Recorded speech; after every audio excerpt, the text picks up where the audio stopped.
Good evening, high school football fans. This is the High School Football America radio show for October the 12th, 2017. I'm Jeff Fisher, host of the show and founder and editor-in-chief of highschoolfootballamerica.com.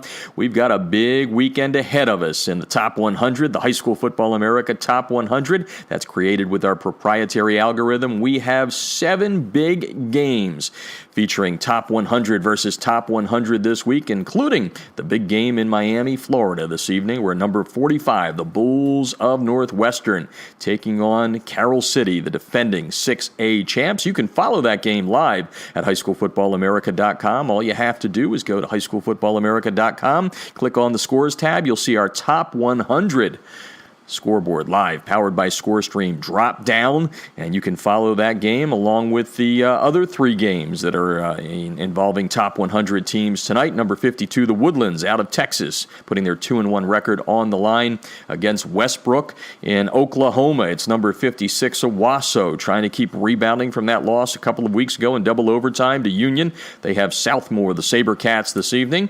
And the final game in the top 100 tonight is Midway, number 82, out of Texas, out of Waco, taking on Killeen, the Kangaroos. And you can watch all of those games as they go on our ScoreStream live scoreboard. You ought to download the app before you go out to your favorite game this weekend. You can keep everybody informed with how your team is doing. You can also upload videos and photographs. It's a lot of fun. Get the app. Go to Google Play or the iTunes Store. But it will be a great weekend of high school football across America. We even have some championship trophies being handed out this weekend. The first 2 champs will be handed out in Alaska as the Division II and III brackets will play their championship games at Palmer High School in Alaska. The big schools, the Division I schools will, because last year it used to be big schools, medium schools, and small schools. It's been like that for a long time, but this year they switched it up to 1, 2, and 3.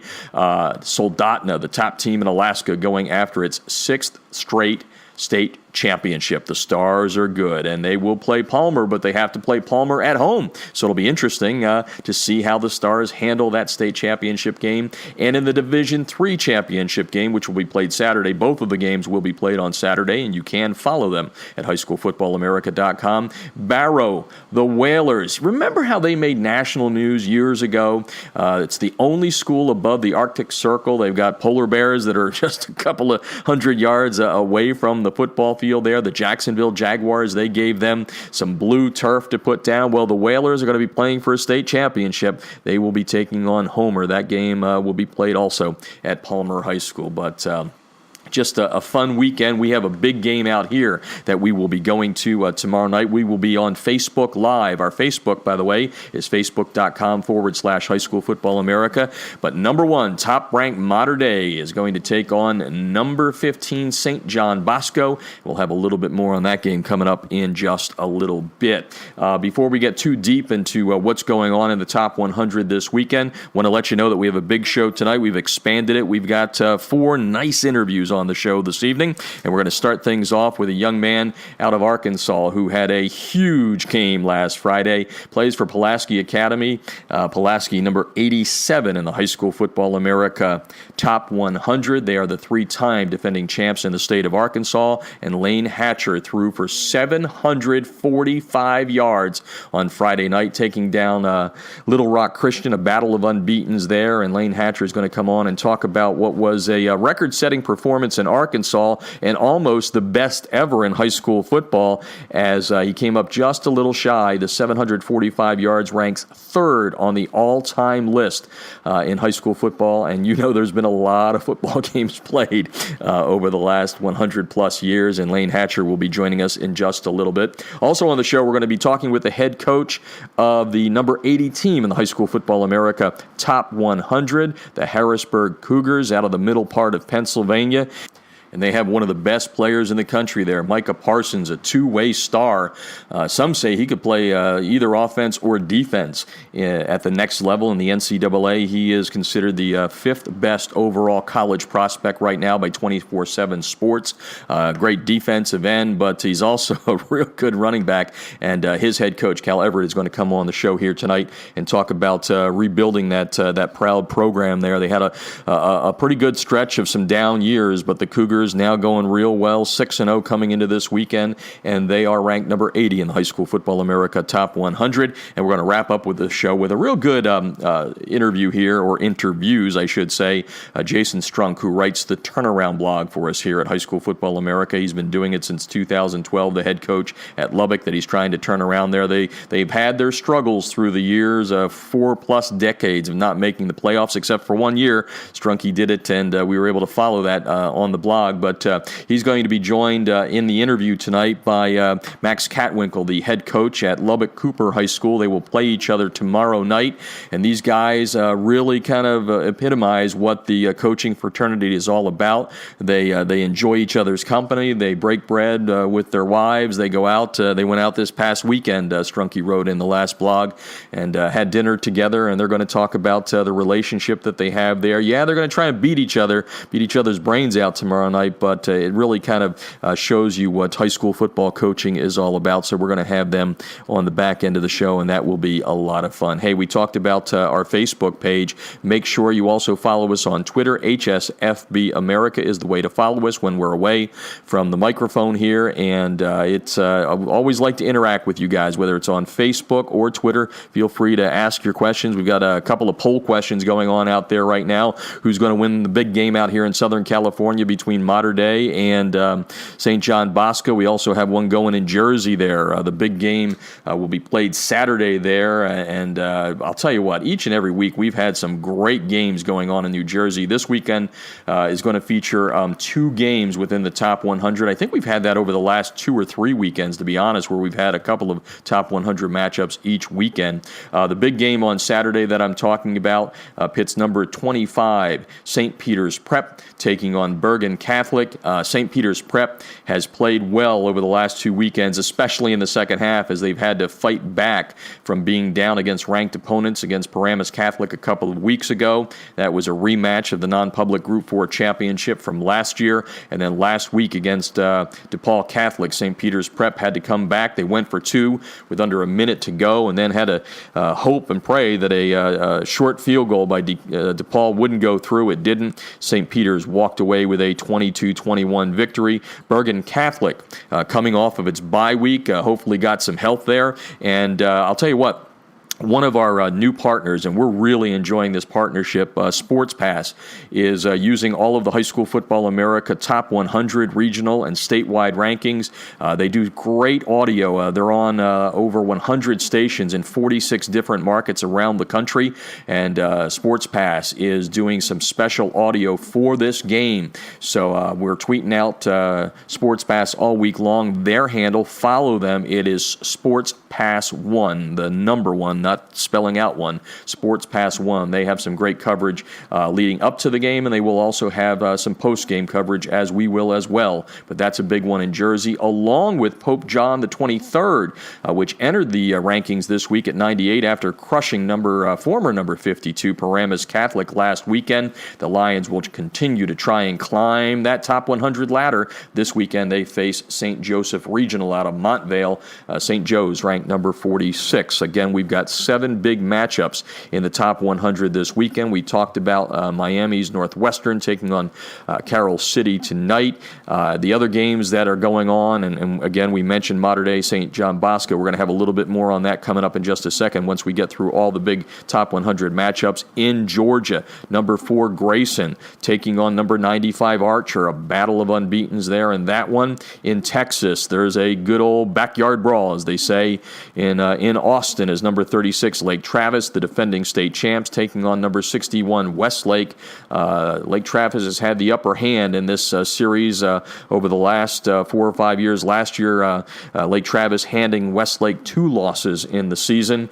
They beat him during the regular season and then in the state quarterfinals, so that's a big game. And the other top 100 matchup will be in Florida. New team to the High School Football America Top 100, Cardinal Gimmids, coming coming in at number 99, taking on number 10 American Heritage out of Plantation, Florida. A lot of shakeups, and you can go to highschoolfootballamerica.com. We're not going to go through all the top 100 here, but a lot of people asking, what has been going on over the last 2 weeks. The algorithm has been tested, that's for sure. 2 weeks ago, we had number 5, St. Thomas Aquinas, being beaten in Arizona by Centennial.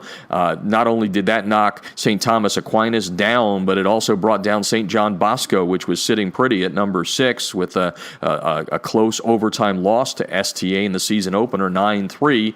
So it dragged Bosco down 10 points from 6 to 16.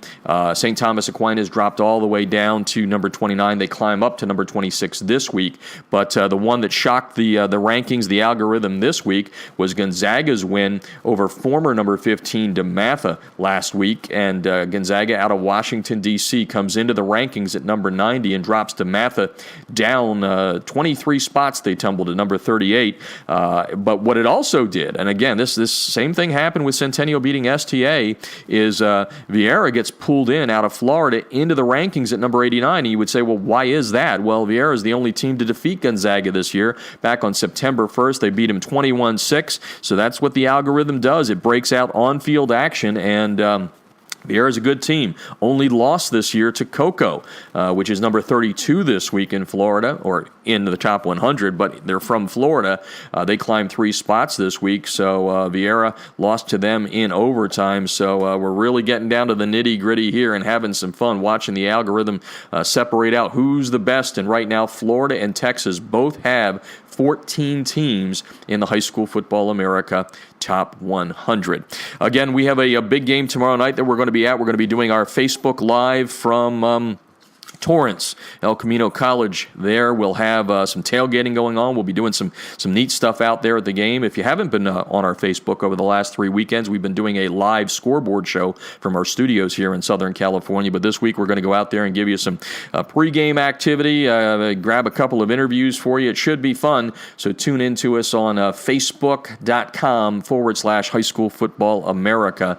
And if you're out there and you're taking some shots or doing some stuff, make sure you tag us, and we will tweet out whatever you have. Wherever you are around the country, we like to interact with you guys, so feel free to do that. It's, again, HSFB America. That's our handle on Twitter. Again, Facebook is facebook.com/High School Football America. Now let's talk about the showdown out here in Southern California between number 1 Mater Dei and St. John Bosco. Last year, these two met twice during the regular season. Mater Dei came back in the second half to take down St. John Bosco 26-21. And that game snapped St. John Bosco's streak of 4 straight Trinity League championships. But then come December, it was all St. John Bosco as they ended up defeating Mater Dei in the CIF Southern Section Division I championship game at Angel Stadium. That game was a blowout, and that led Bosco to go on to win the state championship a couple of weeks later in the Open Division as they took down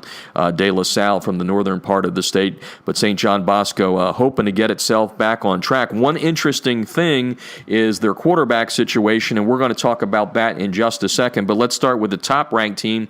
JT Daniels, the super junior quarterback, he came into the season with 100 touchdown passes in his first 2 years. He began starting as a freshman. He's already tossed 22 this year with only 1 pick. JT Daniels not always playing the full game because they've been able to blow teams out so handily, outscoring opponents coming into this one, 292 points to 91. JT Daniels, 102 out of 141. That's a 72.3% completion percentage, and JT Daniels has a lot of weapons to go to. 7 different receivers have caught touchdown passes this year.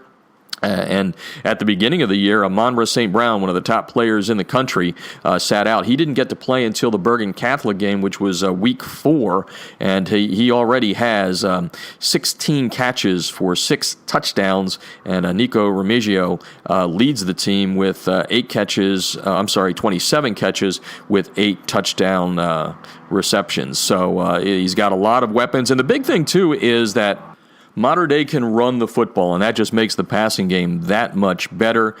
Coming into the action on Friday night, Mater Dei has run the ball for 165 yards. That's their average per game. Jacoby Harper leading the way with 491 yards on the ground. And I'll tell you, it's one of the best teams. I think I said this a couple of weeks ago, maybe said it last week, and may say it a lot through, depending what they do Friday night. Mater Dei is by far one of the best teams I've ever seen in my 40-plus years of covering high school football. Offensively, they're pretty much flawless.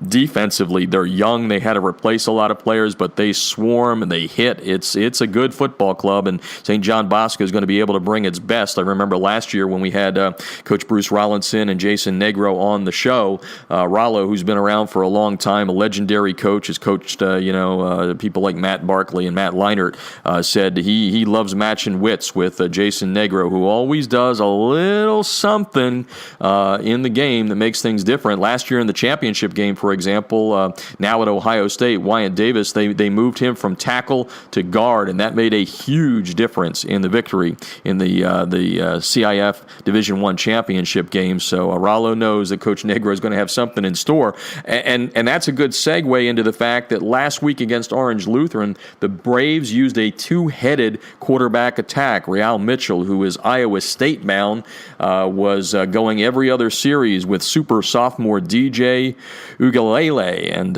he is 6'4", 240 pounds, and trust me, I'm not going to be saying his name all that much here on the show tonight because I don't want to screw it up. But anyway, DJ came, that's what we're going to call him, DJ. DJ came into the game on September 23rd against St. John's in Washington, D.C., and the Braves were down 17-7 in the fourth quarter, and Ugalele, he was able to engineer two touchdown drives that ended up giving the Braves the victory on the road in Washington, D.C. And then last week, Coach Negro decided they were going to really mess things up because, Real Mitchell is a sprinter who plays quarterback. Just such a great speed guy there. And then DJ is a strong arm guy, can toss the ball 75, 80 yards in the air, and they were rotating back and forth, and that was the key in the second half defeat of Olu last week by a score of 42-21. But earlier this week, Real Mitchell said on Twitter that he had an undisclosed injury.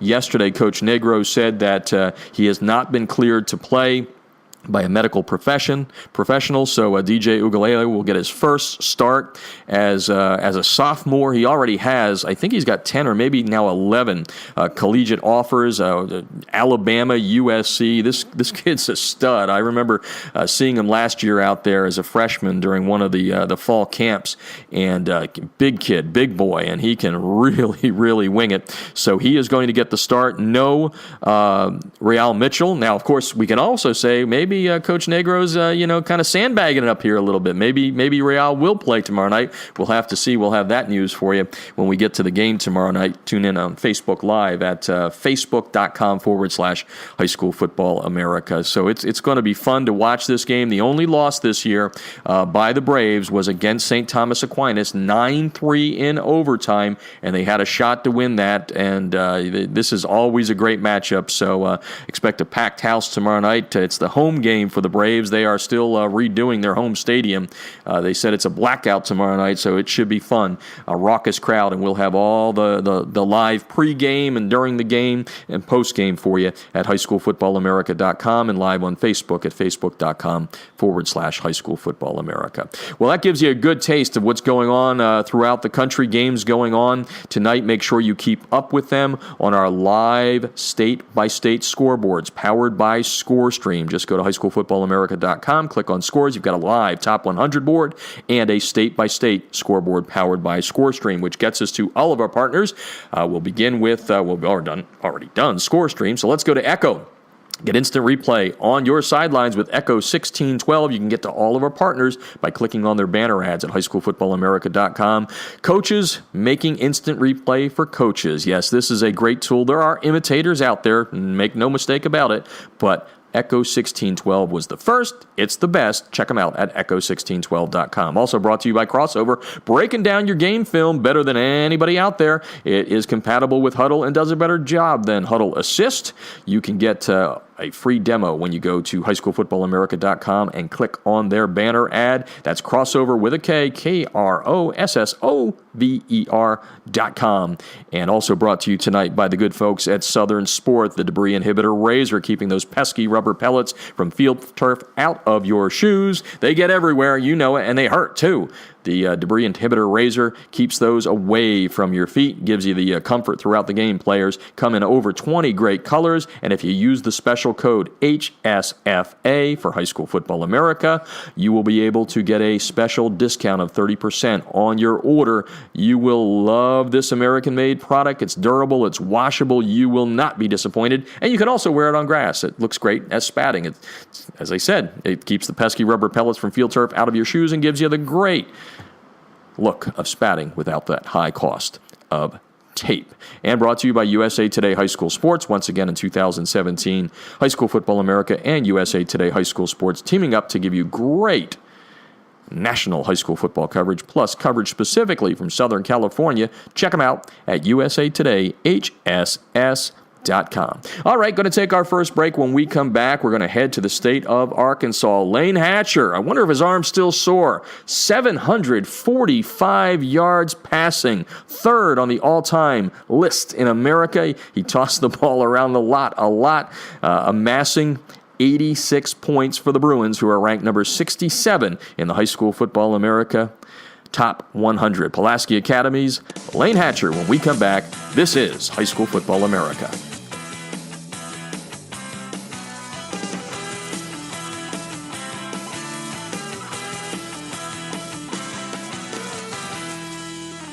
Instant replays on a high school football sideline? Seriously?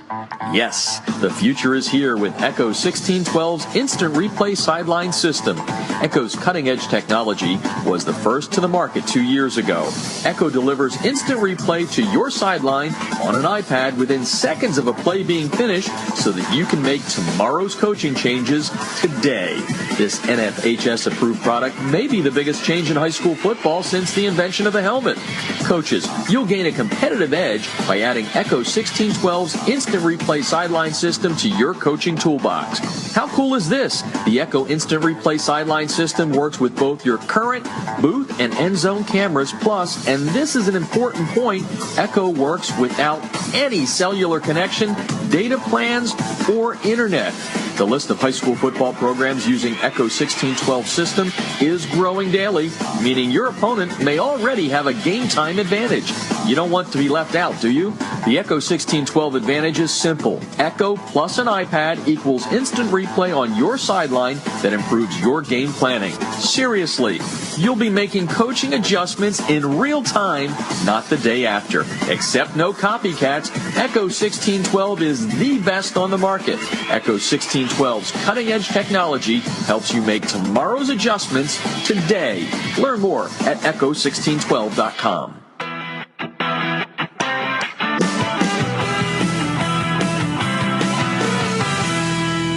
Field turf rubber pellets, be gone. The debris inhibitor razor is a seamless outer sock that was specifically designed to keep crumb rubber and other fine debris from artificial or grass playing surfaces out of an athlete's shoes and socks, thus keeping such debris out of gym bags and locker rooms. The razor, spelled R-A-Z-U-R, is favored by athletes who want the look of tape, by trainers who no longer have the time to tape only for show, and by moms who no longer want that crumb rubber in the house.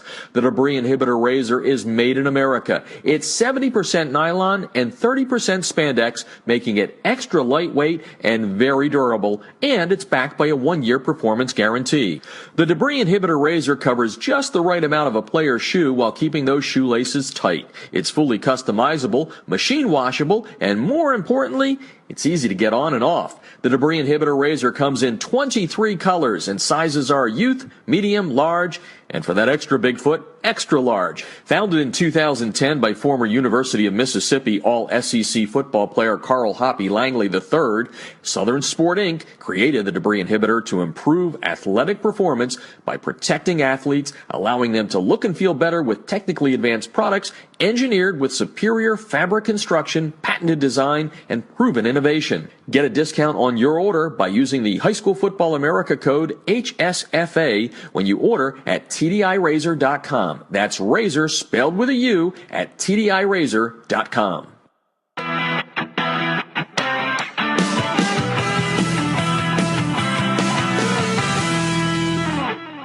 If you're scouting your opponents without Crossover's game film breakdown platform, you're missing an opportunity to get a huge edge over the competition. Crossover's service lets you upload game film from your hard drive, video camera, or other websites like Huddle. Their team of football experts will then clip and tag the game with player and formation info so that when you log into your account, you can filter the clips however you'd like. They'll also automatically prepare a comprehensive tendency report and down and distance report for your staff so you can see exactly what your opponents like to call in specific situations. We all know that every coach spends countless hours preparing before a game. It's not about the time you put in, it's about what you do with that time. That's Crossover's biggest advantage. It allows you to use your prep time more efficiently and get an even deeper level of insight since you don't have to waste time setting up the film. Check them out. You're going to love them. You can sign up for a quick free demo at crossover.com/football. That's crossover with a K.com/football.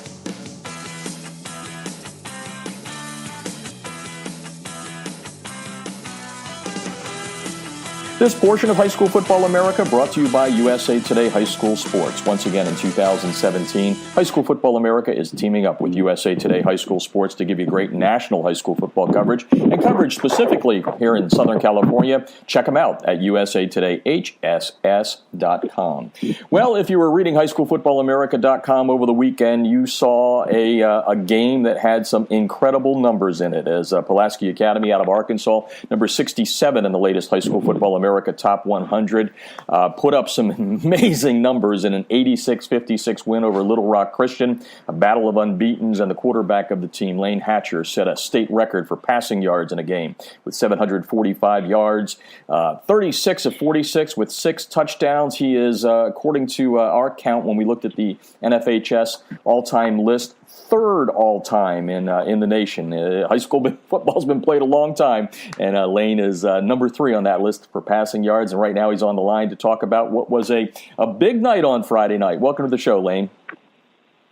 Oh, thanks for having me, Jeff. Happy to be here. Yeah, it's fun, and I joked before we started rolling tape here, is your arm sore?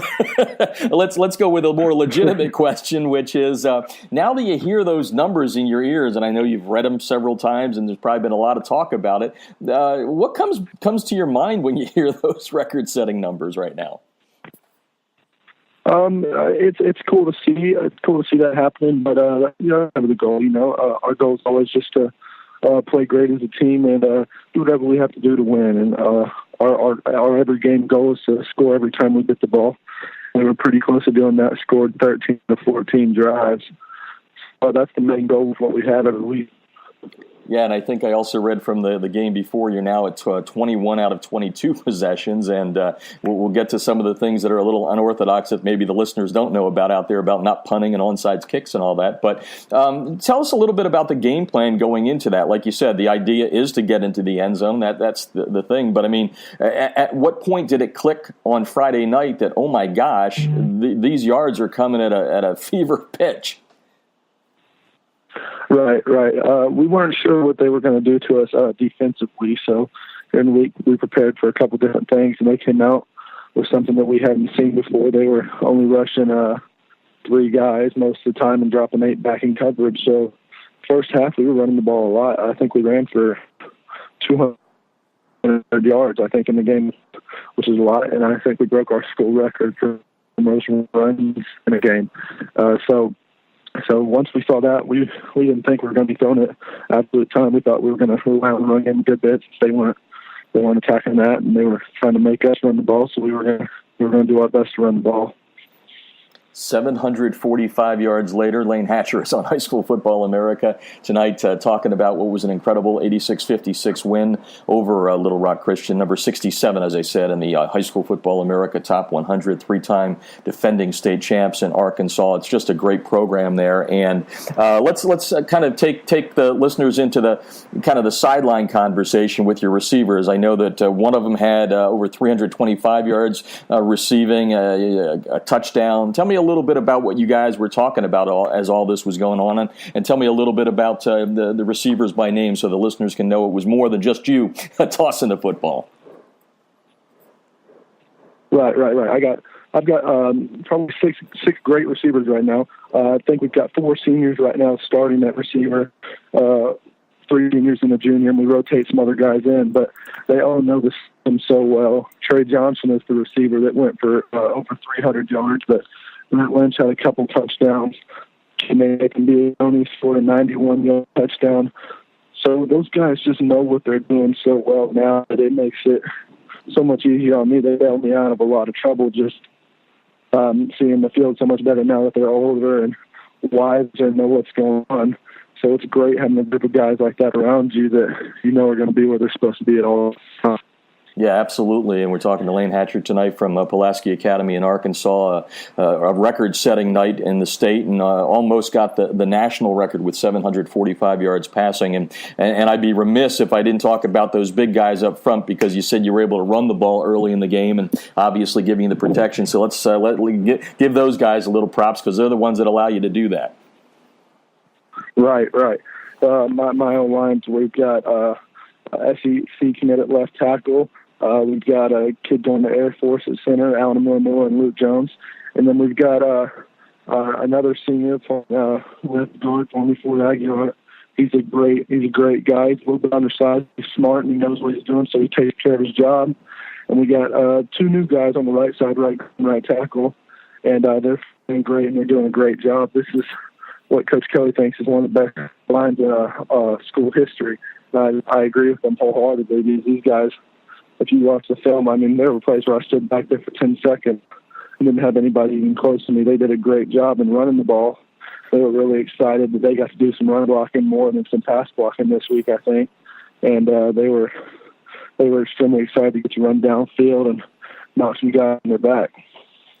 Kevin Kelly, the head coach of Pulaski Academy, who Layne Hatcher just mentioned there, has gotten a lot of national attention because of not punting and onside kicks after scores and all that. What's it like to play in a system like that and know that, you know, little tiny Pulaski is getting all this publicity around the nation? I mean, I think I've seen you on just about every show out there or written about and all that. What's it like to play for that? And tell a little bit to the listeners about the tradition you guys have there. I mean, it's not a gimmick. You guys win state championships, like I said, 3 in a row to this point. Yes, sir. You know, I've been in it my whole life. I've gone to PA since I was 3 years old, so it's all I've known. It's weird to me that people don't not punt. It's weird to me that people do punt and that they kick it deep. I don't get it. I don't understand it, and so it's really cool to see the tradition and culture we have here.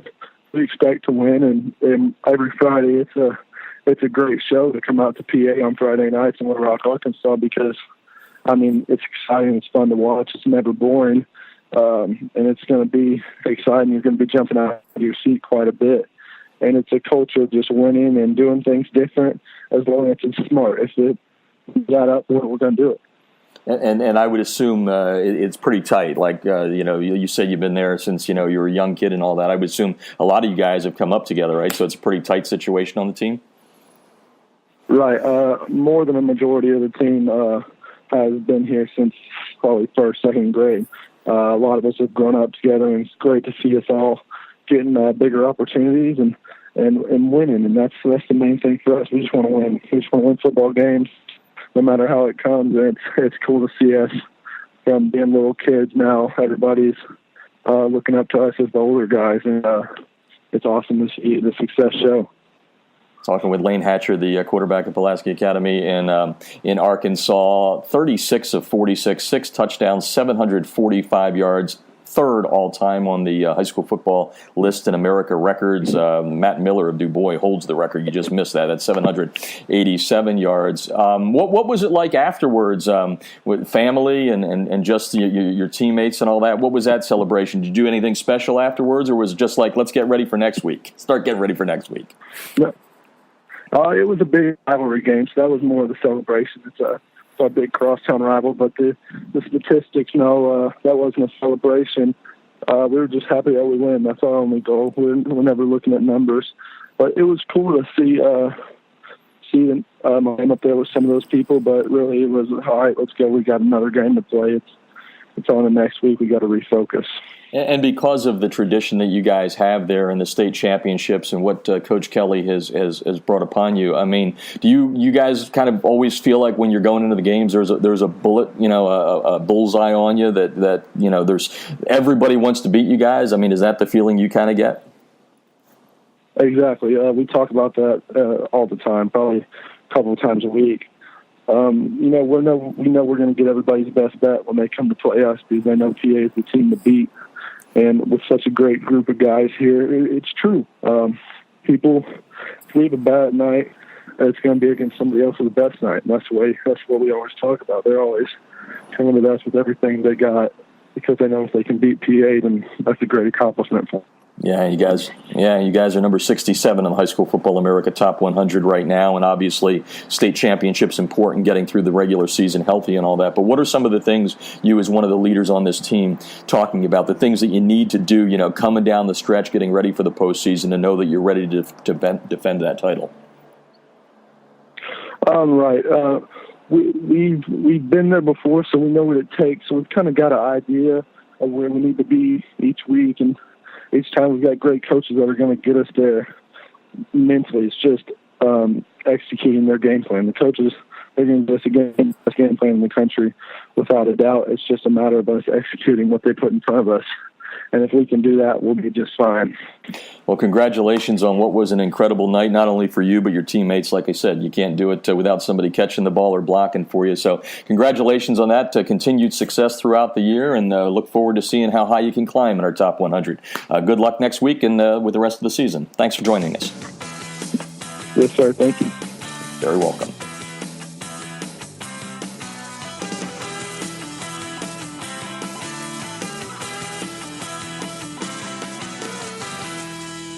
Instant replays on a high school football sideline? Seriously? Yes, the future is here with Echo 1612's Instant Replay Sideline System. Echo's cutting-edge technology was the first to the market 2 years ago.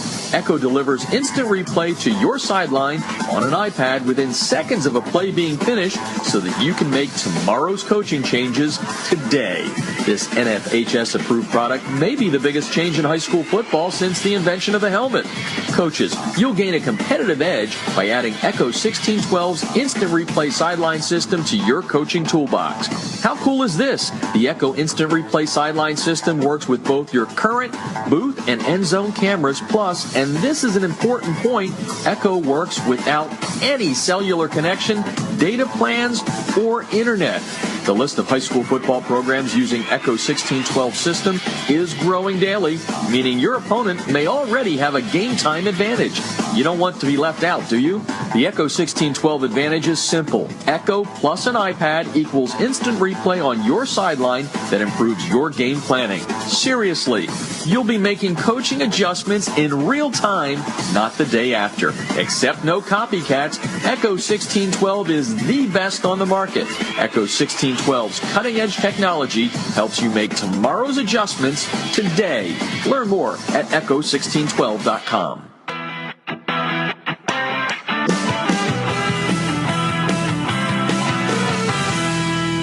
Field turf rubber pellets, be gone. The Debris Inhibitor Razor is a seamless outer sock that was specifically designed to keep crumb rubber and other fine debris from artificial or grass playing surfaces out of an athlete's shoes and socks, thus keeping such debris out of gym bags and locker rooms. The Razor, spelled R-A-Z-U-R, is favored by athletes who want the look of tape, by trainers who no longer have the time to tape only for show, and by moms who no longer want that crumb rubber in the house.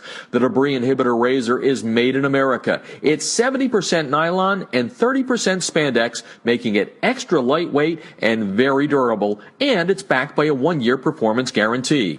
The Debris Inhibitor Razor covers just the right amount of a player's shoe while keeping those shoelaces tight. It's fully customizable, machine washable, and more importantly, it's easy to get on and off. The Debris Inhibitor Razor comes in 23 colors, and sizes are youth, medium, large, And for that extra big foot, extra large. Founded in 2010 by former University of Mississippi All-SEC football player Carl Hoppy Langley III, Southern Sport Inc. created the debris inhibitor to improve athletic performance by protecting athletes, allowing them to look and feel better with technically advanced products engineered with superior fabric construction, patented design, and proven innovation. Get a discount on your order by using the High School Football America code HSFA when you order at TDIRazor.com. That's razor spelled with a U at TDIRazor.com.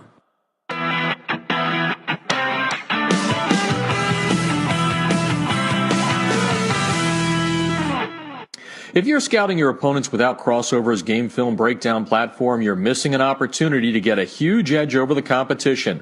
Crossover's service lets you upload game film from your hard drive, video camera, or other websites like Huddle.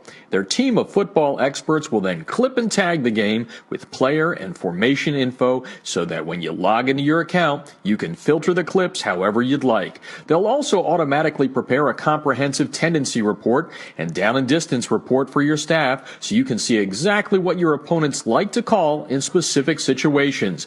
We all know that every coach spends countless hours preparing before a game. It's not about the time you put in, it's about what you do with that time. That's Crossover's biggest advantage. It allows you to use your prep time more efficiently and get an even deeper level of insight since you don't have to waste time setting up the film. Check them out. You're going to love them. You can sign up for a quick free demo at crossover.com/football. That's crossover.com/football.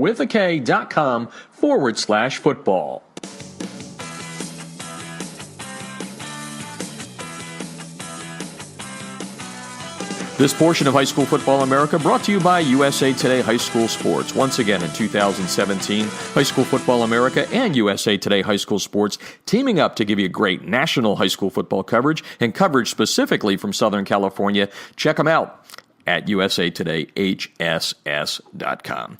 Well, longtime listeners of this show know I say this every time I go back to the home state. You can take the boy out of Pennsylvania, but not Pennsylvania out of the boy. There's a great story going on in the middle part of the country there at Harrisburg High. The Cougars up to number 80 in the High School Football America Top 100. They got into the Top 100 early in the season, and they've been there, and they're not going anywhere, having outscored their opponents 300-26. They've got one of the best players in the country, but they've got more depth than just Micah Parsons, and Cal Everett, who's in his 7th year with the Cougars, has built this team in a lot of great ways, and they are now ready to try and one-up what they did last year, which was a state runner-up, losing to Archbishop Wood in the state championship game, and Coach Everett's on the line right now to talk about all the great things going on there in Pennsylvania. Welcome to the show, Coach. Hey, Jeff, how you doing? Thank you for having me on the show. That's great to have you on here. Like I said, been watching from afar, but know exactly what you've done. And I think I'm going to dial it back a little bit to when you took over for Coach Chomp, George Chomp, the legendary coach that had a couple of stints there at Harrisburg and obviously coached at the collegiate level. But I know that first year wasn't great for you. A 1-9 start. You were a young coach at that time. I think you were 32. Can you take me back to then and kind of say what you did to set your foundation that has you where you guys are right now, 7 years later? Oh, that first year, it was a rough year, but I had to sort of lay the groundwork, and let everyone know that I'm the new head coach now, and things are going to be done a little differently. Not to say that things weren't done the right way before then, but I just had to lay the foundation down, and it was tough at first, but eventually, I started to get some buy-in, and here we are now, 7 years later. Yeah, doing a great thing, number 80 in the High School Football America Top 100, Harrisburg High in Pennsylvania. I mentioned Coach Chomp, and obviously you coached under him, and I know he was a big champion of you. What did you learn from him that kind of helped you make that adjustment? Because it's a big leap from going from an assistant coach to the HC.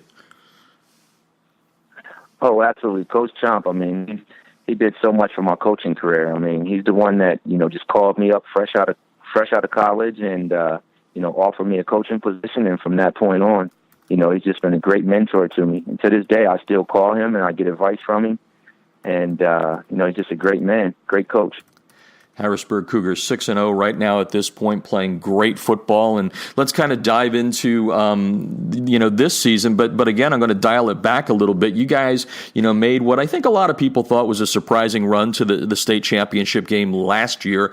Certainly not coming out the way you had hoped to. What part of last year's end has played a role in this year's start? Meaning, is that something you talked about? Like, hey, we're not going to let that happen. Let's go to the next step. Or how did you kind of use those words? It was, last year was sort of, I don't know if you want to say like our breakout. We finally got a taste of it. We know how it feels. We know how it looks. So we try to take some positives out of, that game last year in the state championship finals. But that was the biggest thing. I know, it left a sort of a bitter taste in a lot of our mouths, and we're just trying to, get back there and end up on the opposite end this time. Cal Everett on the line from Harrisburg High School in Pennsylvania, number 80 right now in the High School Football America Top 100. A lot of spotlight there because of your top player, but you've got more than Micah Parsons. But I guess that's where we'll start, and then we'll get some of the other kids in here. Micah, I think last time I looked, number 5 overall recruit in the country. He's playing both ways for you. That's the thing that kind of surprises me. But before we get into that, let's talk about your analysis. How good is Micah? What's his upside, and how does he fit into this team and help you be where you are right now? Oh, Micah! I mean, honestly, sky's the limit for that young man. I've never seen a kid as athletic and as talented as Micah is. There's literally almost. I don't think there's anything that he cannot do on a football field. I mean, he does so much for our football team now. I can't even put it to you in words. Right now, just give a couple of stats to the listeners out there. I think I saw at last look on Max Preps, 11.5 tackles for loss, 7.5 sacks. And then we go to the offense where he's got 16 touchdowns, 9.2 yards per carry. In a day and age of specialization in football where, guys are not going both ways, what's your take on Micah doing that? How do you utilize him and keep him fresh on both sides of the ball?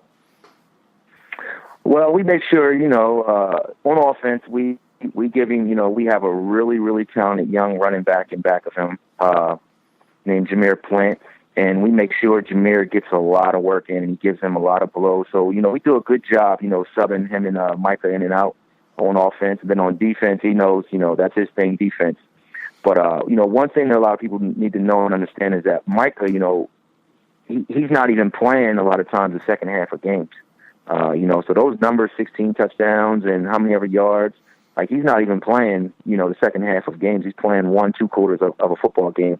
But the biggest thing is we just try to control his minutes and because we have a lot of other talented young men, that can step right in and, just keep him fresh. Yeah, you guys have rolled in a lot of your games, and I know probably as a coach you're looking at, when you get into the postseason, you're not going to have those, big blowout victories, so you got to get those guys in shape. Let's talk about some of the other players, and let's stay on offense. I know I've read about your quarterback, Ymir Wilkerson, who's, had a fine career there. You've got a great receiver in Shaquan Anderson, Butts, Penn State commit. Tell the people a little bit about your skill players there, because they've done some great things on offense this year. Oh, my skill players, they are phenomenal. I've never had a group of skill players, like this. I mean, they are top notch, and it starts with it goes down from Micah to Shaquan Anderson Butts, who's an Under Armour. He's really playing an Under Armour game. He's a Penn State commit. He plays wide receiver for us, and this year he's playing defense. He's playing outside linebacker, strong safety, and he is playing phenomenally on offense and defense. Then go to our quarterback, Ymir Wilkerson. He's a 3-year starter now. He's just, he operates our offense, and, he just does a great job making sure guys are where they're supposed to be, getting lined up, and just controlling the pace of everything. Then from there we have Ronald Kent, who right now is a Delaware State commit. He was just recently offered by James Madison University. He's also one of the fastest sprinters in the state of Pennsylvania. He ran a 10.7 back in the state finals. Then I have Donnell Henriquez, who has I think 11 or 12 offers, a lot of FCS schools. He plays defensive back and wide receiver for me. Who else we have? We have Jameer Plant, who I think is the next up-and-coming running back in the state of Pennsylvania. He's a sophomore right now. He's seen significant time last year as a freshman, and he's doing a great job this year as a sophomore. I just see him continue to develop. I have a guy, a first-year football player on my team now, wide receiver, who's starting, just came out of nowhere. That's really opening my eyes and a lot of eyes within our conference, named Maurice Quinn. He's 6'2", about 180 pounds, but he has hands out of this world.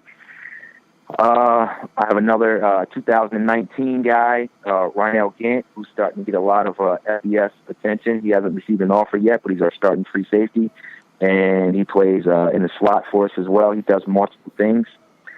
Who else? Yeah, we just have so many talented guys. You do. You've got some. And what I'm not going. We don't want to misses any kids at all. But I'm a guy that, and people that have been on the show, you've never been on it before. What they love about me is I don't forget about those guys up front, because everybody's looking at those skill guys. They can throw it, can catch it, can run.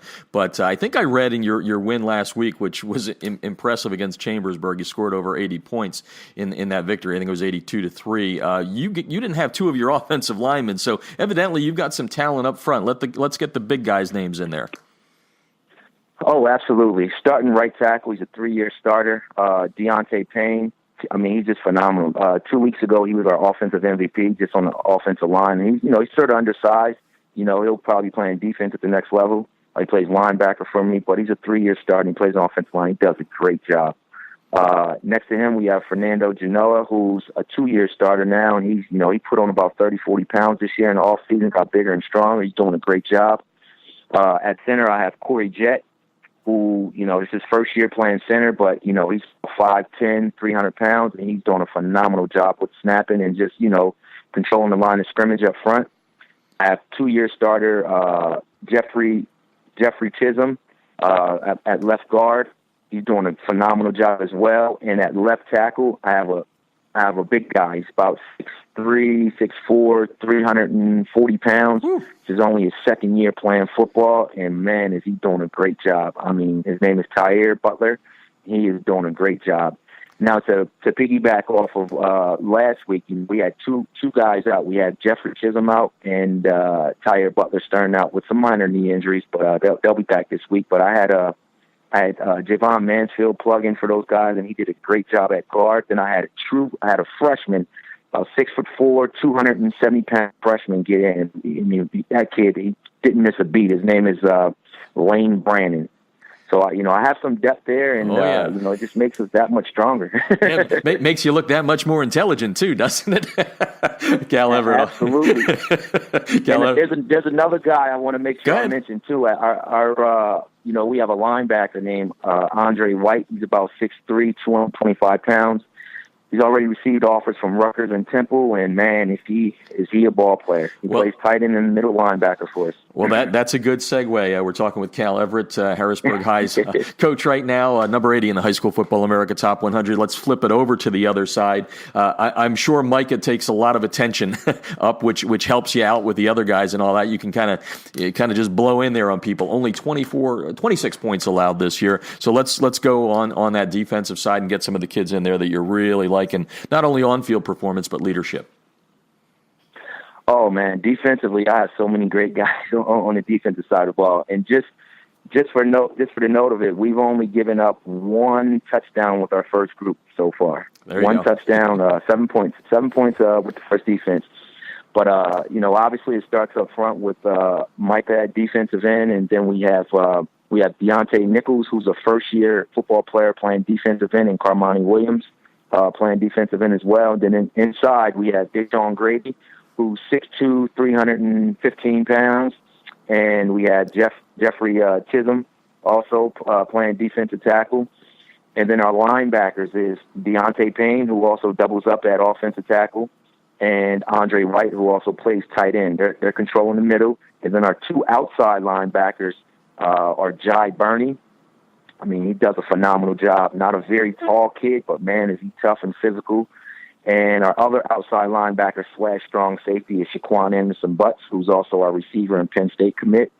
And then on the back end, I have Ronald Kent, who's already mentioned he's one of the fastest guys in the state playing corner. And my other corner is Daniel Henriquez, who also has, he has double-digit offers. And my free safety is Rynell Gant, who also plays receiver. Cal Everett on the line, Harrisburg High School, one of the best in the country, not only one of the best in the state of Pennsylvania, and really come back, a great traditional program that you've helped bring back. And I read, and I still call it the Patriot News. I know online it's like PennLive.com or whatever the heck it is. But my point, you can tell I'm from Pennsylvania. I'm not making this up. Absolutely. But what I was going to say is there was I think it was Wilkerson gave a main part of the interview. It was before the season started, and he was talking about what you've done not only with the players but the coaching staff. And I don't want to leave this interview without having you kind of talk about building that staff, your coaches, and what they've done to get you guys to this point. Because certainly you're getting the interviews. Everybody says it's head coach Cal Everett, but at the end of the day, there's more to it than that. So tell me a little bit about how you did build the staff and some of those guys that are doing it for you day in and day out. The biggest thing that I had to do, a couple of years ago, we went through a very, very difficult time one season. And, I tried to do some soul searching. I had to look in the mirror and, start with me. And then from that point on, I had to, I had to look at the guys that were around me, and once I did that, I was able to, move on from some guys and bring in some other guys that I thought were, more conducive to our program moving forward. And what I was able to do was get guys that, they're just not great coaches, but they love our kids.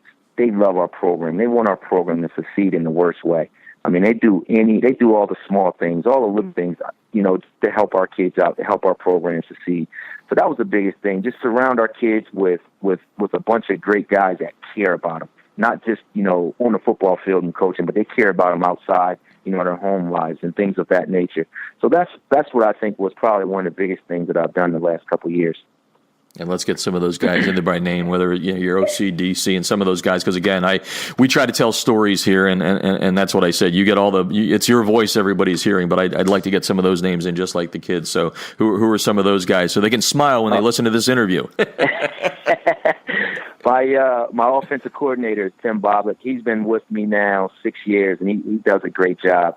Very innovative guy. He's always on top of everything. Just does a great job for me. My defensive coordinator is Jesse Haar.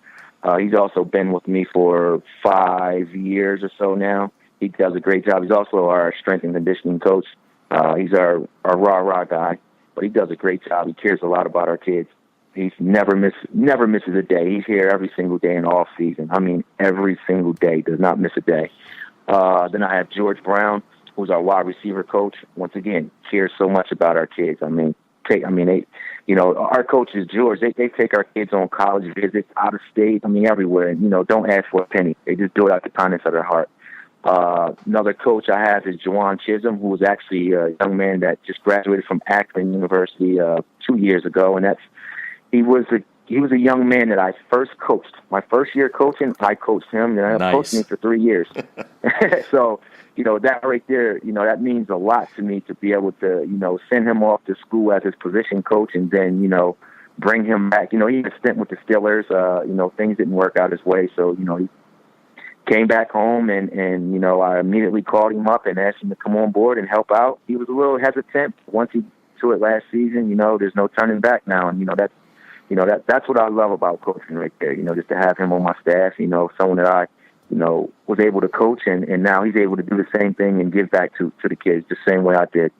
Also have Richard Maldrew, who's our offensive line coach. He does a phenomenal job. Young guy, graduated from Richmond. This is my second year. He's one of the guys that I brought in just 2 years ago. I brought Rich and Juwan in 2 years ago, and those two additions have been great. I just recently brought in a guy named Ben Mayer, who's he used to coach at Williamsport. He's from Williamsport, Pennsylvania. Mm-hmm. He played ball down at Florida State for a little while, and then Temple University. And I brought another young guy this year named Rich Rossi, who just graduated from Sacred Heart last year. Does a great job running our special teams. And Ben coaches our defensive line now. And I also have Sean Lee. Sean Lee's a Harrisburg guy. He played here at Harrisburg, and he went to Penn State, was a 3-year starter at Penn State University, played strong safety for him, and now he's here. He's been coaching our DBs for the last 6-7 years now, and he does a great job. And who am I missing here? Oh, my freshman coach is Kevin Butts. Does a great job running our freshman program, and he helps out the varsity as much as possible, as well as Deontay Payne Sr., also freshman coach, helps out the program, does a great job. So I think that pretty much sums up my coaching staff, and they're put the coaches to the side, just great men, and they're great for our kids. That's the most important thing right there. And that's great to hear, and that's one of the reasons you guys are so successful. We're talking Harrisburg Cougar football tonight. Cal Everett, the head coach there, 7th year, number 80 in the High School Football America Top 100. We're going to wrap up here with a couple of questions. And I mentioned it earlier, Coach Chomp and all that, tradition there at Harrisburg High. And, it had left for a little bit there, and you are part of bringing it back. What's it like? What's the fan base like? What's the feeling in the community on campus? I've got to believe it's got to be one of excitement. Oh, it's great. When when the program was going through the tough time, it wasn't as fun. But now, man, once we're doing well, and the community, they rallied behind us. I mean, you hear nothing but great things. The kids, they just seeing things that people constantly post on social media, all the positive, getting the opportunity to meet people from, back when the program was really at its peak. They're coming back, and, it's just great. It's a great feeling, and it's great to be a part of Harrisburg right now. Yeah, I bet it is. Cal Everett on the line. 2 questions before I let you go. I mentioned this earlier. You guys have had such a great run offensively, defensively, shutting people down. You haven't had kids, like you said, playing more than, 1 or 2 quarters, maybe into the start of the second half. Conditioning game-wise, is that a concern? And if it is or isn't, I mean, how do you kind of work around that to get ready for the postseason when you are going to have to go 48? That is something that, that's in the back of my mind at times. But I do know one thing, we practice hard. We condition hard. Every practice is like a game. So I think that will help us out a little bit. But I know you can't simulate game, right? Game speed, game conditioning. But, we just try to practice them really hard during practice just to try to, make sure that they're at least conditioned to some point. But that is something that I keep in the back of my head. So that is a concern for me. And then, just as we go away here, you want to change that silver last year for a gold this year. What are the things you want to see this team do down the stretch here in the regular season to know that they're ready to go after, something in a deep run into the postseason? What are the things you want to see fixed right now? Not that you've had a whole lot go wrong, but what are those things you want to check off to make sure they're ready? Well, the biggest thing is, we just need to focus on the small things. It's not our talent. It's not our ability. It's just the small things, penalties and things like that. And most importantly, we have to put people out. Every day needs to be, it needs to be a business approach. Every game, it's business. We need to go out there, take care of our business. That needs to be our mindset. But I think one of the small things that, have traditionally plagued us is penalties, and that's, on the mental side of it. Mm-hmm. So I think we can work on that. I think, we're setting ourselves up to be in pretty good shape. Well, Coach, we really appreciate you taking time out of your schedule. A busy guy there. You're also the athletic director to kind of shine a light on what you guys are doing there, your kids and your coaches, and just appreciate your time and continued success this year. And hopefully, like I said, you get to change that silver for a gold. Thanks for joining us tonight. All right. Thank you, Jeff. Take care. Thanks for having me. Very welcome. Taking a break, coming back with more. This is High School Football America.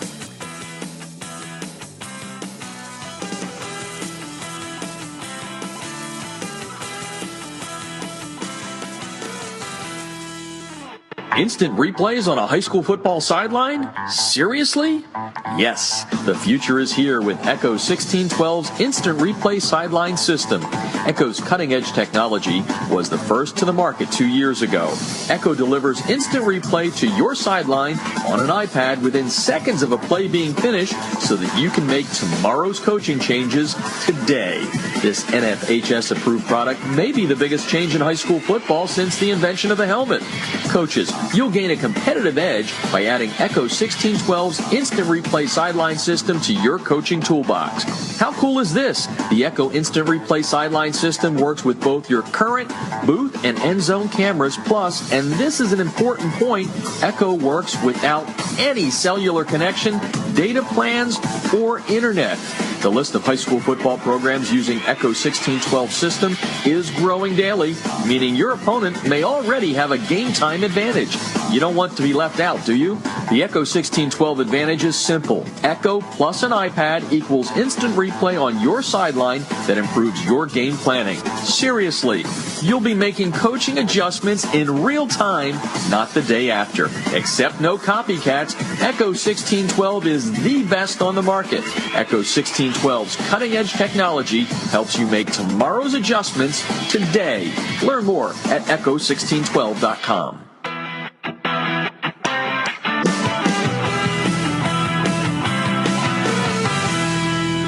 Field turf rubber pellets, be gone. The Debris Inhibitor Razor is a seamless outer sock that was specifically designed to keep crumb rubber and other fine debris from artificial or grass playing surfaces out of an athlete's shoes and socks, thus keeping such debris out of gym bags and locker rooms. The Razor, spelled R-A-Z-U-R, is favored by athletes who want the look of tape, by trainers who no longer have the time to tape only for show, and by moms who no longer want that crumb rubber in the house. The Debris Inhibitor Razor is made in America. It's 70% nylon and 30% spandex, making it extra lightweight and very durable, and it's backed by a 1-year performance guarantee. The Debris Inhibitor Razor covers just the right amount of a player's shoe while keeping those shoelaces tight. It's fully customizable, machine washable, and more importantly, it's easy to get on and off. The Debris Inhibitor Razor comes in 23 colors, and sizes are youth, medium, large, and for that extra big foot, extra large. Founded in 2010 by former University of Mississippi All-SEC football player Carl Hoppy Langley III, Southern Sport Inc. created the Debris Inhibitor to improve athletic performance by protecting athletes, allowing them to look and feel better with technically advanced products engineered with superior fabric construction, patented design, and proven innovation. Get a discount on your order by using the High School Football America code HSFA when you order at TDIRazor.com. That's razor spelled with a U at TDIRazor.com.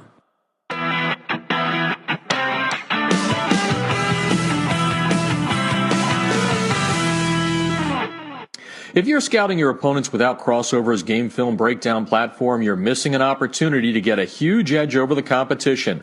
Crossover's service lets you upload game film from your hard drive, video camera, or other websites like Huddle. Their team of football experts will then clip and tag the game with player and formation info so that when you log into your account, you can filter the clips however you'd like. They'll also automatically prepare a comprehensive tendency report and down and distance report for your staff so you can see exactly what your opponents like to call in specific situations.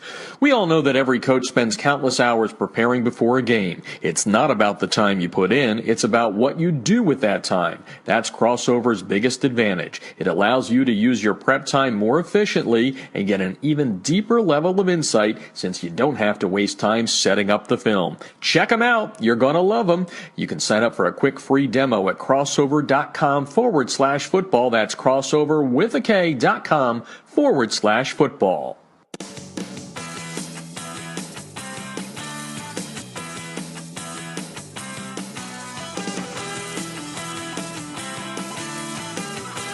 This portion of High School Football America brought to you by USA Today High School Sports. Once again in 2017, High School Football America and USA Today High School Sports teaming up to give you great national high school football coverage and coverage specifically from Southern California. Check them out at usatodayhss.com. Well, as we promised at the top of the show, we're going to wrap things up here going to West Texas tonight. And a couple of buddies out there hit me up yesterday and said, you know what, can we get on the show here and talk about what high school football is all about when it comes to the coaching fraternity? And I thought, why not? We've got Jason Strunk, the author of the Turnaround blog on High School Football America. He's the head coach, as you all know, at Lubbock High School. And this week they play a district game as they will take on Lubbock Cooper, coached by Max Kattwinkel, and he's been on the show by himself. But I decided to get these two guys on because Strunky's been writing about this for a couple of years. years, how he and Coach Kattwinkel have been really doing some interesting things where they've both spoken in each other's locker rooms and talked about various things that you don't necessarily have opponents doing all the time, and they're both on the line here to talk about their big game coming up and just kind of the coaching fraternity that those guys have out there in West Texas in Lubbock. Welcome to the show, guys. Thanks, Jeff. Appreciate you having us. Thank you. Yeah, and like I said, Strunky, you kind of got it all started here, and I think I'll let you take the lead on the question here. But again, we do have a football game that we're going to discuss and all that, but I really want to kind of focus on what you've been writing about on the blog as it relates to your relationship with Cat there, and the fact that you've spoken to his players in his locker room as an opposing coach. Tell me about the relationship and how all this kind of got started. Well, I got out here in 2011, and at that time, John Wyndham was the head coach out there at Cooper, and Cat took over a few years later. And from the moment Cat took over, we just kind of clicked and became good friends, and just let the relationship build over the years to where we're at now. And it's an awesome thing. It's one of the reasons I got into coaching high school football. It's about the kids and building relationships with other coaches that are in it for the same reason you are, and that's helping kids. And a few times, like going back a few years ago, Cat invited me over to speak to his team at a playoff dinner the night before the playoff game. And we've been kind of doing something together each year since then. Last year, he came over the week after we played them last year. He came over. We needed a kick in the rear end to wake us up again. And the week after they beat us, he came over and talked to our kids and showed some plays of our game against Cooper, and how much we've improved and some good things we've done. We went out and beat Lakeview the next day. So that's the kind of relationship we have. It's really neat, and I returned the favor and went out and spoke a couple times last year. So it's really neat. Yeah, I think Cat and I are in it for the right reasons. That's why we've clicked, and that's why we have the friendship we have. Yeah, it's very different. Max, from your perspective, I mean, what kind of came to your mind when you said, hey, this might be a good idea? Just kind of the same thing Jason was talking about. You recognize the guys that you work around and work with, the guys that care about the kids, and Jason's definitely one of those. Saw that immediately, and all the things that he does to not only help his kids on the field but also off the field, and you got to respect that. And one of the things when I talked to his team that day, one of the things I walked out of that locker room and that facility was that was the most respectful and good group of kids that I have ever spoken to. And, that comes from the top, and that comes from Jason. And, definitely just want to associate with people like that. Talking to Max Kattwinkel, head coach at Lubbock Cooper in West Texas, along with Jason Strunk, author of the blog, The Turnaround, head coach at Lubbock High School. They're going head-to-head on the field this week, so I guess I'll stick with you, Max. And you guys do have this good friendship, but somebody wants a W this week. Do you guys treat it a little bit differently? Do you hang up on him if he calls or ignore his text or anything like that? No, definitely not. Every coach is competitive, and you want to win, but you also, it's more about it's more than wins, and you got to win to keep your job, obviously, and you do your best to prepare, but you treat it like any other game. You're going to do your best to try to win with the X's and O's, but what makes this one just a little bit more special, you got a team, you're playing a team that plays the game the right way. It's a bunch of mutual respect, not only between coaching staffs, but the kids on the field. Their team, they play the game the right way. They hit you hard, and they help you up, and it's on to the next play, and they're going to come hard every play. And so it's a lot of fun. No, it's no different. We don't ignore each other during this week. And matter of fact, our families had dinner together this last Saturday night, so it's a fun week to prepare for. Yeah, and Strunky mentioned that in the blog that he wrote the other day. So Strunky, tell me a little bit about that. I mean, it extends beyond the coaching staffs and the players going head to head. I mean, what do you guys talk about? Maybe I should be talking to Tracy, your wife, about what you all talked about at dinner the other night. But breaking bread together, that's a little different too. This is one big happy family. It's all in the family without Archie Bunker. Yeah, couldn't handle Archie today. Couldn't happen. It's one of those things where it just so happens that our bye weeks line up to each other. We're both off at the same time, and it's hard to get away, when you're not on a bye week. So our bye weeks line up, and it was one of those things we talked about earlier, because we always get together before the season, and then we go through the season, and this year we say, well, let's do dinner over the bye week, and that's what we did. And went to a local place here and had some good pizza. And, Jeff, I'm going to tell you, it's the kind of pizza that you find on the East Coast. It's the closest thing to it. So that was good. It was fun. It's a great spot. And to tell you the truth, we very rarely talked about football. So, I mean, talked about some other things, other things going on in life, and that's nice. It's a good escape. And, we're playing each other, but I didn't even think about it that night. I won't even think about it until tomorrow. It's just one of those things where I show up, and I'm always more loose before the games than Cat. Cat's tense. I'm always a little looser, so I get him wound up before the game. Then we go to the locker room, we come out, and we just play the game, and it's a lot of fun. Like Cat said, the mutual respect between both teams makes it fun. It's a fun week. I really enjoy playing Lubbock Cooper. They do it the right way. It's good for our communities too. I was talking, I texted his offensive coordinator yesterday and wished him good luck, and I said it was good seeing you yesterday at a meeting we were at, and he said, hey, I'm looking forward to tomorrow night. It's always good to go against a guy that does it the right way. So that means a lot to me. Our staffs have mutual respect. It's just a good thing out here. And I think the way we do things, kids can really see this and learn more from this than they can any win they get on the field. They're really seeing how life works, relationships you build, and people looking to help each other out. No, well said. Talking with Max Kattwinkel, head coach at Lubbock Cooper in West Texas, and Jason Strunk of Lubbock High. They're going at it in a district game this week. And Kat, maybe we can build off of that. One of the things that I've discovered, and obviously Strunky's a transplant there. We're both from Pennsylvania. But in my time there with you guys, sometimes with you and some of your colleagues, it's always impressed me. And I try to tell this to a lot of the coaches around the country. While the profession and the fraternity is great, it's strong, Texas just does it a little bit differently. And I'm not talking about the big stadiums and the big crowds. I'm just talking about the way coaches are treated and the profession, the way you guys handle yourselves. Maybe it would be good because we have so many coaches that listen here, just to talk about your experience and the way you feel and the way you approach your job as a leader of young men there and a high school football coach. Is there a way to put that into words for them? Well, I just think you've got to model the behavior that, hopefully that you want them to carry with them and as going into adulthood. And, that's the thing, Strunky and I come from such different backgrounds, and that's the beauty of it. That's the beauty of our country. Everybody's coming from different situations. Everybody has different beliefs and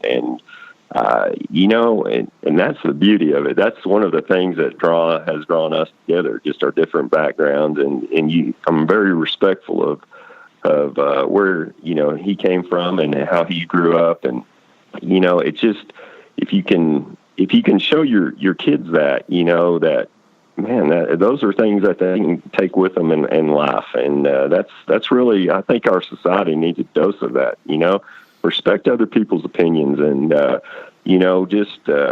even if they're different from you, and we all have things in common. So I just think those are good teaching points. And, I think our society needs more of that.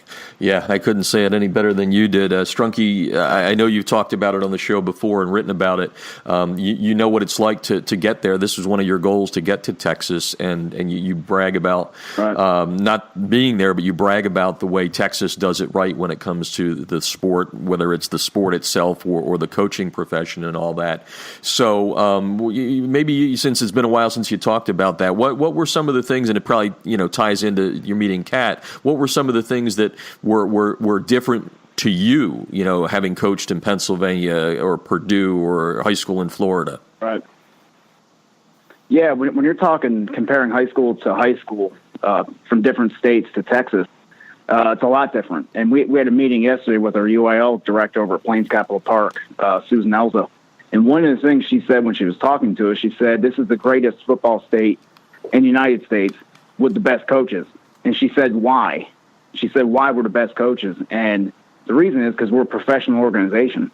Every coach in that room is a certified teacher, and we've been certified to coach. And, And she laid it all out as to what makes Texas so good and why we're the best. And I really believe that from a professional organizational standpoint, nobody comes close to the way Texas does it. It's phenomenal. And I think I have a better understanding of it and a great perspective on it because I've coached in different states as compared to guys who haven't coached in other states. They have it great here. Mm-hmm. I mean, I can't say that enough because I've seen what it's done. I mean, I was a head coach at a 5A school in Florida. I was teaching 6 periods a day of honors history out of the 8-period school day, as a head coach. That doesn't happen here in Texas. It's done the right way. It's set up the right way. And like Kat was saying, coming out here, my background's so different than everybody else out here, really. And like Kat said, it's what makes our world great. Different personalities, different upbringings, different backgrounds. The experiences I've been through in life, I've shared with his team, and then vice versa. I think it's really neat to get out here and talk to different coaches from the various backgrounds, because I'm not from West Texas. And the one thing, Fish, from the time I set foot out here, I've been real respectful about Texas high school football. Yep. Not stepping on toes, not going out of my way. I mean, I'm honored to be here, and I'm going to sit down, I'm going to listen to people, I'm going to respect people, and that's what I've done. I've learned from guys like Kat. I've taken that, and because I have to do it the right way. I'm an outsider. I just can't come in here and ruffle feathers and do all that stuff. So I kind of sit back and learn from a lot of people, and Kat's one of those guys I look to, and he's helped me out tremendously here. Great chat tonight with Jason Strunk and Max Kattwinkel. They're going to go head-to-head coming up here in a day. And go back to you, Max. Strunky, we can all joke a little bit. Strunky's a bit odd. I mean, when he comes out to Laguna Beach, I gotta prepare the council to, this guy from wherever he is coming in here. So with that as the lead joke on the question, he said, you're a little bit more wound up, and he's trying to get you wound up and all that. What does he do to you before the game? Does he come over with a joke, a bad line, just get under your skin? What's he trying to do to you? Oh, it's usually something different every year. We kid around. And, I told them we were going to run the wishbone last year, and been working on that. Yep. But it's just I don't know that I'm more wound up than him. It's just our personalities are different, but we always have a good time before the game and joke around, and it's good fun. So going into it then, Strunky, I'll wrap up with a couple of questions here. Because you know each other so well, do you try and sandbag? Would you ever go to the wishbone just to mess with him? How do you go at a good guy that you know pretty well? No, Give away the game plan right now. Give it away. Give the first 10 plays. I may line our kids up in formation on the field and take a picture and say new offense installed this week and put it on Twitter. I may do that, just jacking around, but no, I wouldn't do that. He knows what we're going to do. We're going to go over there and we're going to play hard and do our thing. And usually what I do, and since the three of us are on the line, I mean, you can only imagine the amount of Seinfeld one-liners we throw at each other. So I'm sure I'll get over there tonight and call him Banya or something, or talk about an Armani suit and Mendy's, who knows. There'll be something fun to kick the game off. And yesterday they told me they're rotating 8 quarterbacks this week at lunch. So it's like, wow, man, 8. So they're trying to get me wound up. It's good. It's fun. Great You're stuff. going to rotate all 8. Hey, you never know. Never know. So you see, it's a lot of fun. It's fun. Yeah, no, it is. And before we go, obviously, Strunky's been on the show before, but Max, we've had a lot of fun talking about relationships, but you know me on the show here. I want to try and, prop up the kids a little bit here with some names in that. I know you're 4-1 going into it. Tell me a little bit about this team this year. Describe it to me, to the listeners as well, and some of the kids that you're proud of that are doing it on the field, whether it's, how they're playing or just leadership-wise. Well, we're just we're kind of a young team. We graduated a bunch last year, and got some young guys filling in and kind of going through the ropes right now and learning how to play under the lights on Friday night. And that's been kind of it's a stressful thing as a coach, but it's also a fun thing to see them grow up a little bit. We have some good leadership with Elijah Boyd, our running back, coming back, and on the defensive side, Jake Kirkpatrick is a good leader for us, and those are good kids that have played before, and proud of them, and proud of the young guys stepping in and filling some big roles that from guys that have gone on. Talking with Max Kattwinkel and Jason Strunk here, and we'll give Strunky the last word just because otherwise he'll whine all week, Coach. So anyway,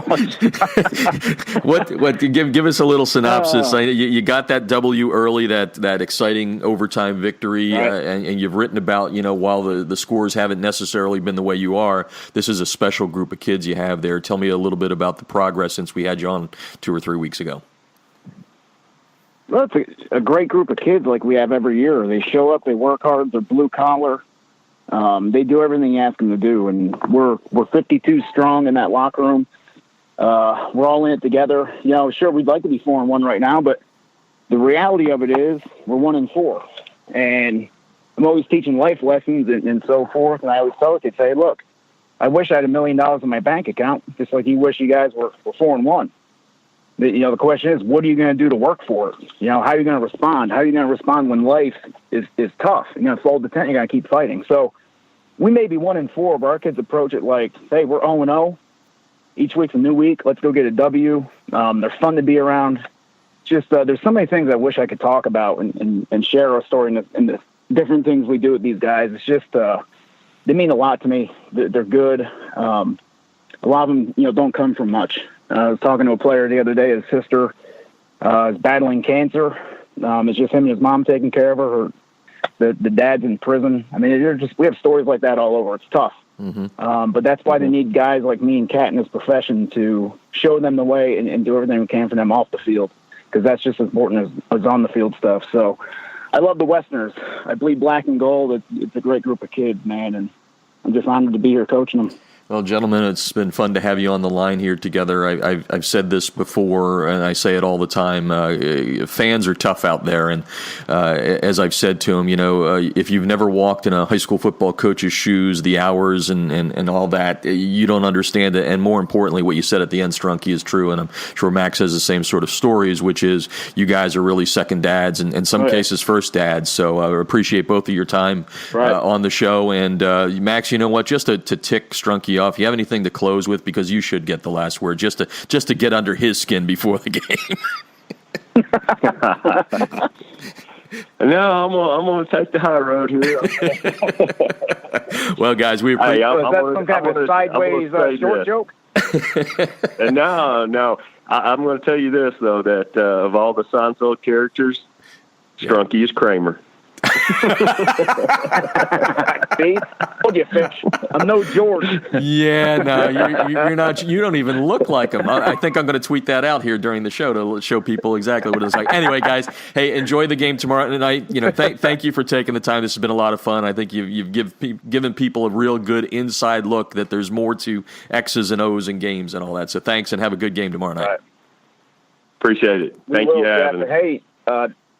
Yep, there'll be a new blog tonight, Jeff, from me, and Kat wrote one as well, so I'll be sending it along to you. Oh, that's cool. I bet you his is going to be a little bit more grammatically correct. I got to change yours a whole lot. No, I'm just teasing. Oh, yeah.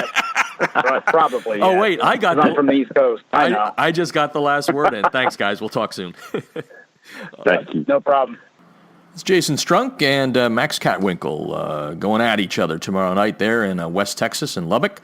And I want to thank both of them for coming on. As Strunky said, both will have a blog tonight, as they've been doing over the last couple of years. You can check it out at the turnaround at highschoolfootballamerica.com. And don't forget to also check out the new blog started this year by Coach Scott Valise at Oñate High School in New Mexico. It's called A New Era, and he's been doing some great stuff up there that you can find at highschoolfootballamerica.com. I want to also thank our other two guests on the show, Cal Everett, the head coach at Harrisburg High School in Pennsylvania, number 80 in the High School Football America Top 100, and Layne Hatcher. Congratulations to him, 745 yards passing last week against Little Rock Christian Pulaski Academy, ranked number 67 in the High School Football America Top 100.